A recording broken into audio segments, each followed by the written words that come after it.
जो इच्छा थी उसको हमारे इक्विटी मार्केट ने ज़रूर कम से कम पूरा किया है।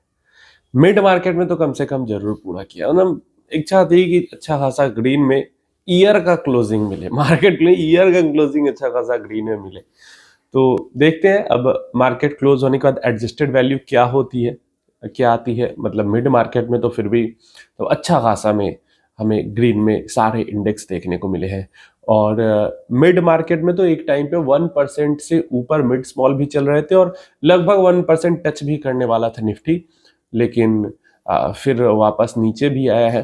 अब देखते हैं क्लोजिंग 1% से ऊपर की एडजस्टमेंट के बाद मिल पाती है या नहीं मिल पाती। बट फिर भी मतलब दिल थोड़ा सा खुश जरूर हुआ है कि चलो कम से कम साल का अंत जो हो रहा है वो इस तरीके से हो रहा है, साल का शुरुआत भी इसी तरीके से हो तो और ज्यादा मजा आएगा। क्या कुछ यहाँ पे रही हैं चीजें, क्या कुछ तुरम फुरम न्यूज आया है जिसके कारण अचानक से ऐसा कुछ मार्केट ने हमें परफॉर्म करके दिखा दिया है। तो देखिए जीरो जीरो तोरम फोरम न्यूज, कोई तोरम फोरम न्यूज नहीं है जिसके कारण मार्केट ने ऐसा परफॉर्मेंस दिखाया हो। कहीं से कुछ नहीं, अमेरिका, इजराइल, रूस, यूक्रेन, पाकिस्तान, चाइना, कहीं से कोई ऐसा, जापान वगैरह, कहीं से कोई तोरम फोरम वाला न्यूज नहीं। समझ रहे हो, कोई तोरम फोरम वाला नहीं। सिर्फ एक है न्यूज सरकार की तरफ से, जो कि स्टील इंपोर्ट्स पे 12% का सेफगार्ड ड्यूटी लगा दिया है सरकार ने 3 सालों के लिए। तो इससे थोड़ा सा स्टॉक स्टील सेक्टर जो है वो थोड़ा सा पॉजिटिव में आ गया है। इसके अलावा ऐसा भी नहीं है कि रुपया बहुत ज्यादा कोई मतलब चढ़ गया हो, स्ट्रांग हो गया हो। क्रूड ऑयल की प्राइसेस अचानक से बहुत ज्यादा गिर गई हो, थोड़ा बहुत तो ऊपर नीचे सबका होता ही रहता है, लगा ही रहता है। क्रूड ऑयल भी थोड़ा गिरा है, गोल्ड सिल्वर आज निगेटिव में है, ये सब तो थोड़ा बहुत लगा ही रहता है, लेकिन सही में स्ट्रॉन्ग जो न्यूज कुछ है वैसा कुछ नहीं है। क्लियर है। तो ये क्या था अचानक से, ये क्या था? तो देखो अचानक से ये था कि 4-5 ट्रेडिंग सेशन से लगातार अगर मार्केट निगेटिव में ही क्लोजिंग दे रहा है तो एक दिन पॉजिटिव में क्लोजिंग मिलेगा कम से कम कि नहीं मिलेगा? 4-5 दिनों से लगातार मिल रहा है निगेटिव में क्लोजिंग, तो एक दिन तो क्लोजिंग मिलना चाहिए पॉजिटिव में। तो वही चीज हुई है। मार्केट इतना गिर रहा था कि भाई एक लिमिट तक ही गिरेगा ना, फिर तो चाहिए सपोर्ट। जो लगातार सेल कर रहे हैं वो भी तो खरीदेंगे क्या? जो लगातार सेल कर करके गिरा रहे हैं वो वापस खरीदेंगे ना? तो बस वही चीज हुई है। एक तो लगातार गिर रहा था उसके कारण थोड़ा सपोर्ट मिलना यहाँ पे लाजमी सी बात थी, और दूसरा जब लगातार गिर रहा है तो इन्वेस्टर को वैल्यू भी तो दिख रही है। क्या दिख रही है या नहीं दिख रही है? तो लगातार गिरने के कारण इन्वेस्टर्स को वैल्यू भी दिख रही है, तो वैल्यू बाइंग भी नीचे से आई है।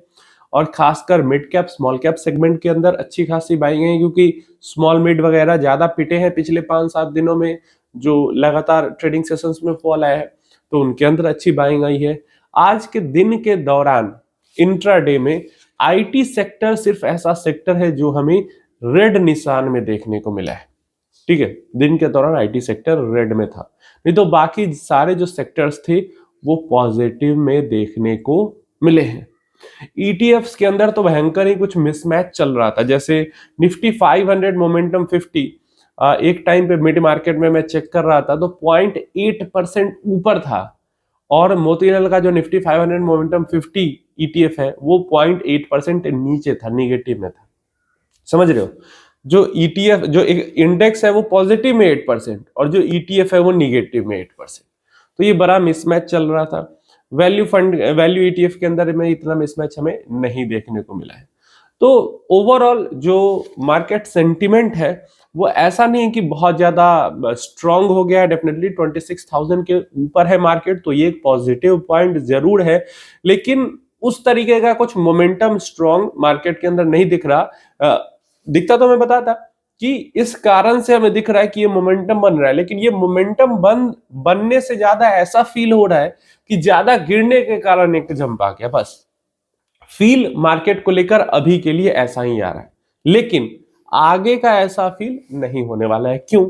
क्योंकि हमने देखा है कि साल 2025 खासकर इंडिया के लिए इक्विटी का बिल्कुल नहीं रहा। इक्विटी से ज्यादा रिटर्न दूसरे सारे एसेट क्लास ने दिए हैं यूएस डॉलर टर्म्स में।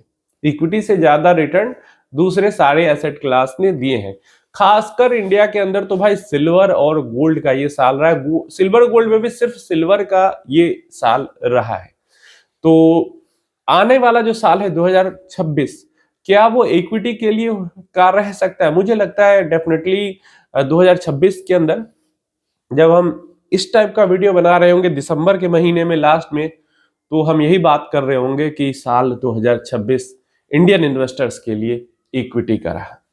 2025 की बात करते हैं तो यहाँ पे जो माहौल था वो बहुत बुरा था। दुनिया के जितने भी मेजर मार्केट्स हैं, ग्लोबल जितने बड़े बाजार हैं, उन सब में सबसे बुरा परफॉर्मेंस था वो हमारे बाजार का ही था। निफ्टी और सेंसेक्स ने यूएस डॉलर टर्म्स में अभी तक 3% और 4% के रिटर्न ही दिए हैं। समझ रहे हो? हमें तो फिर भी इंडियन इन्वेस्टर्स को तो फिर भी 8-9% तक का रिटर्न मिल गया, लेकिन जो बाहरी निवेशक है उनका तो ये 3-4-5% तो डेप्रिसिएशन भी लग गया ना रुपया का, क्योंकि रुपया गिरा भी है इस साल भयंकर तरीके से, 5-6% तक गिर गया, तो वो डेप्रिसिएट हो गया, तो वो नुकसान हो गया। तो नेट रिटर्न फॉरेन इन्वेस्टर्स का कुछ बन नहीं पाया साल 2025 में।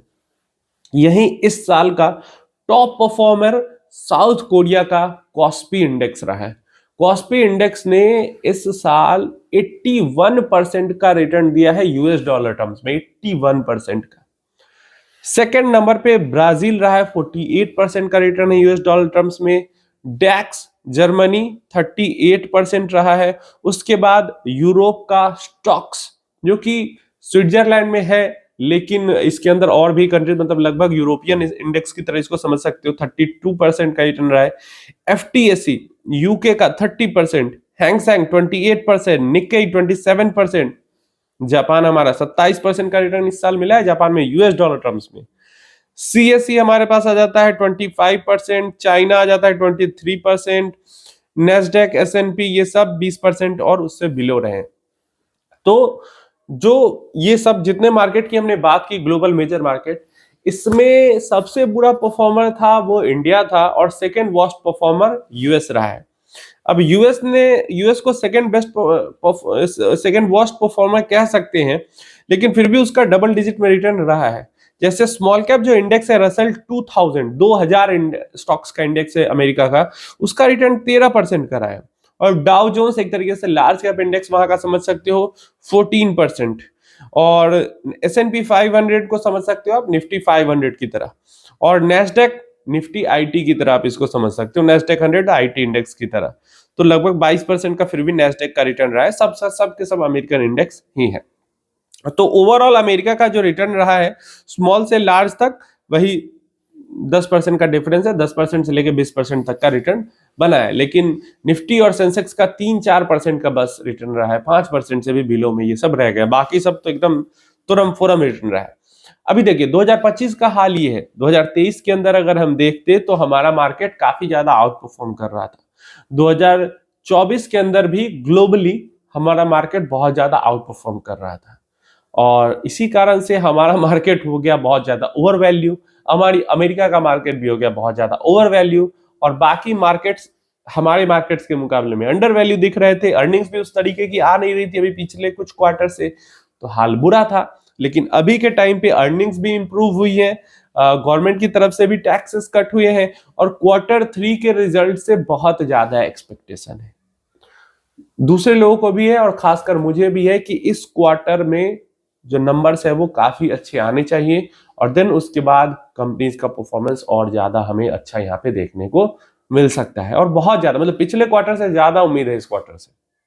देखते क्या होता है, अब तो कुछ दिनों में रिजल्ट आना शुरू हो जाएंगे, 1-2 हफ्ते में, देखते हैं क्या होता है। बट इसीलिए मैंने कहा कि ये जो साल है, पिछला साल इक्विटी के लिए बहुत बुरा हुआ है, खासकर हमारे यहाँ के इक्विटी के लिए। और आपको मैंने बारी बारी से बोला है, इक्विटी भी साइकिल में चलता है और सारे एसेट क्लास भी साइकिल में चलते हैं, है ना। तो एक साल नहीं रहा इक्विटी का, अगला साल इक्विटी का रहेगा, फिर अगला साल इक्विटी का नहीं रहेगा। मतलब ऐसा हो सकता है, ऐसा नहीं कि एक ही साल का साइकिल हो, 2 साल का भी साइकिल हो सकता है, कभी कभी 3 साल का भी साइकिल हो सकता है, लेकिन साइकिल होता है। तो अब क्योंकि हमने लगभग 15 महीने क्रॉस कर लिए हैं बैड परफॉर्मेंस इक्विटी के साथ, तो उम्मीदन आगे का समय बेहतर होना चाहिए। आप अपनी राय उसके बारे में नीचे कमेंट बॉक्स में देना। दो चीजें हैं, एक तो अर्निंग्स भी अच्छी आने की उम्मीद है और दूसरा 15 महीना हमने बिता भी लिया बैड परफॉर्मेंस के साथ। आप अपनी राय जरूर बताना नीचे कमेंट बॉक्स में।